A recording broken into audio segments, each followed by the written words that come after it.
যেখানে এই তরুণরা অভ্যস্ত হচ্ছেন তাদের নতুন যান্ত্রিক পায়ের সাথে।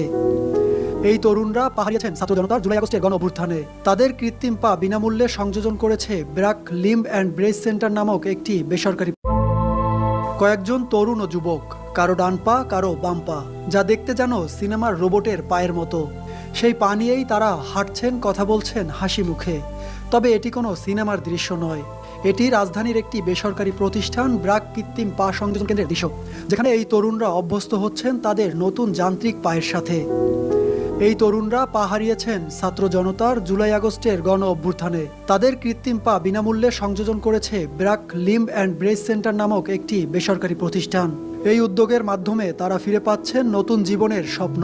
ভাইয়া, আমি কয়েকদিন আগে এটা চিন্তা ভাবনা করছিলাম যে এক পা দিয়ে আর বেঁচে লাভকে আমি আত্মহত্যা করবো, এরকম চিন্তা ভাবনা ছিল।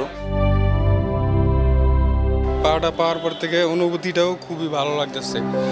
আগের মতন হাঁটতে পারবো এরকম একটা অনুভূতি লাগতেছে, আনন্দও লাগতে পারে। মোহাম্মদ রাজু মিয়া স্ত্রী ও 2 সন্তান সহ ছোট্ট সংসারে তিনি ছিলেন একমাত্র উপার্জনক্ষম। টঙ্গীর এরশাদনগরের বাসিন্দা রাজু মিয়া পেশায় একজন রিকশা চালক। 20 জুলাই ছাত্র জনতার গণ অভ্যুত্থানে গুলিবিদ্ধ এক শিক্ষার্থীকে বাঁচাতে গিয়ে নিজে গুলিবিদ্ধ হন। দীর্ঘদিন চিকিৎসাধীন থাকার পর হারান তার একটি পা। অঙ্গহানির পর হতাশায় ডুবে যান। কিভাবে চলবে তার বাকি জীবন, কি হবে তার সন্তানের ভবিষ্যৎ। ঠিক এমন সময় তার পাশে দাঁড়ায় BRAC Limb and Brace Centre. তাদের সহায়তায় তিনি আবারও স্বপ্ন দেখছেন নিজের পায়ে দাঁড়িয়ে স্বাভাবিক জীবনে ফেরার। ব্র্যাক আমাদের সাহায্য সহযোগিতা করছে বিদায় আমাদের মনের ভিতরে সাহস যোগাইছে।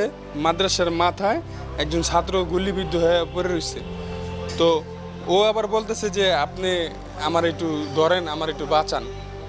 তো হ্যাঁ, আমি আবার ধরতে গিয়া গাড়িতে নেমে ধরতে গিয়ে পুরানো দিয়ে নতুন নিতে আজই চলে আসুন আপনার নিকটস্থ ওয়ালটন শোরুমে। বাঁচাতে গিয়েই আমার গুলিটা লাগছে। যে সরকারের যে ঘোষণা দিছে এই আর্থিক দিয়ে আমাদের কি হবে, এই আর্থিক একদিনও শেষ হয়ে যেতে 10 দিনও শেষ হয়ে যেতে বললাম আমরা এটা একটু কর্মস্থান করে দিলে আমাদের পয়পোলা বানলে আমরা সব সময় আমরা চলে ফিরে হাসি খুশি দিয়ে খাইতে পারবো। আরেকজন 10ম শ্রেণীর ছাত্র রিফাত হাওলাদার। স্বপ্ন ছিল পুলিশে যোগ দেওয়ার, কিন্তু সেই স্বপ্ন আর পূরণ হলো না। আন্দোলনে পা হারিয়ে দিন কাটছিল হতাশায়। তখন BRAC Limb and Brace Centre তাকে সংযোজন করে দেয় কৃত্রিম পা। রিফাত বলেন, এই পা দিয়ে স্বপ্ন পূরণ করতে না পারলেও এটি আমাকে অনুপ্রেরণা যোগাচ্ছে স্বাভাবিক জীবনে ফেরার। ছোটবেলা থেকে আমার বাবা মার একটা ইচ্ছা ছিল যে তার মেজো ছেলের পুলিশ অফিসার হবে, তো সেই স্বপ্নটা তো এখন আর নাই। আমি সেই স্বপ্ন নিয়ে আগাইতেছিলাম। সে